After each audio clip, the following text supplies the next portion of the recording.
All across YouTube and television, people are giving their predictions on who's going to win the New England Patriots Miami Dolphins game at the Hard Rock this weekend. Some of the people giving their predictions have a ton of experience, NFL experience as a player and as coaches, but some of the people have no experience in football whatsoever. And every single prediction that every single person makes begins with the words, I think. To me personally, that's the reason why I don't like making predictions. It's all opinion and conjecture. It's fun to partake in the jousting and the prognostication of making a bold prediction, but it's all just an opinion. And you know what they say about opinions. I could say that I feel, and I do feel this way, that the Dolphins are going to win and they're going to win big.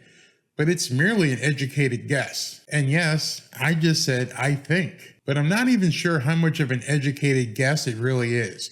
It's more wishful thinking. There are just way too many variables involved to make a valid prediction. The biggest variable is that what we don't even know. And a prediction is especially faulty at the beginning, before the first game is even played of a new NFL season. You see, as we start a new season, many of the players haven't even set foot on a field for 9 to 10 months. Think about that.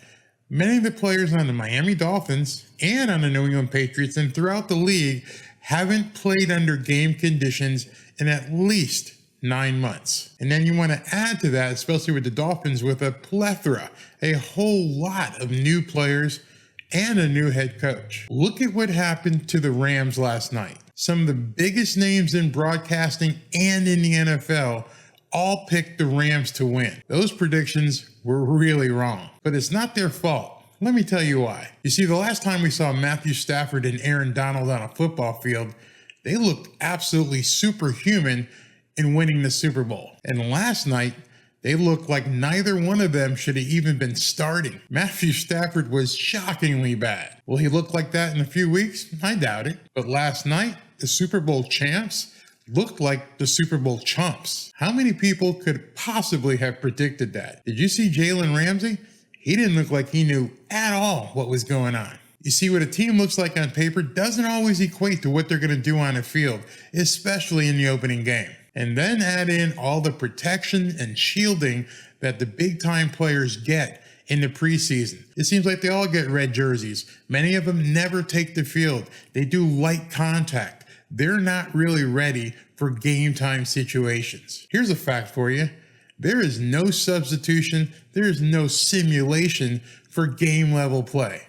Period. The speed quickens, the adrenaline flows, the roar of the crowd, and the impact of that first big hit. None of that happens in practice. None of that happens in the preseason. I can't count how many times people have commented on my videos and said what Tua has done in practice and what he's done in the preseason doesn't matter to them whatsoever until he can show them what he can do in a game.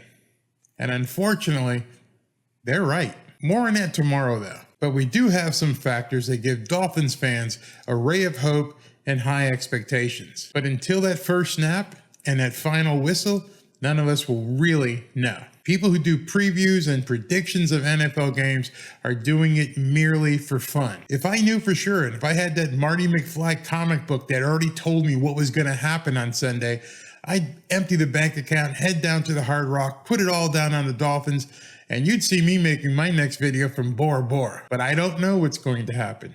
No one does. And we learned that last night. What I do know is I feel great about the Dolphins' chances. I look forward to seeing Tua Tagovailoa throwing the ball to Tyreek Hill, Jalen Waddle, Mike Gesicki, seeing the running game. I'm excited about what's going to happen. I feel strongly about it, but I really don't know. For a prediction, I think if the Dolphins do everything they possibly can and everything goes right and the stars align, the Dolphins should win 38-17. But there's no way that my prediction is any stronger than yours. But it's just my opinion. It means absolutely nothing. I'd love to hear what your prediction is. Let me know in the comments. And if you'd like to see any of my other videos on the Miami Dolphins, there's going to be a couple right here. Getting close to game time. Fins up.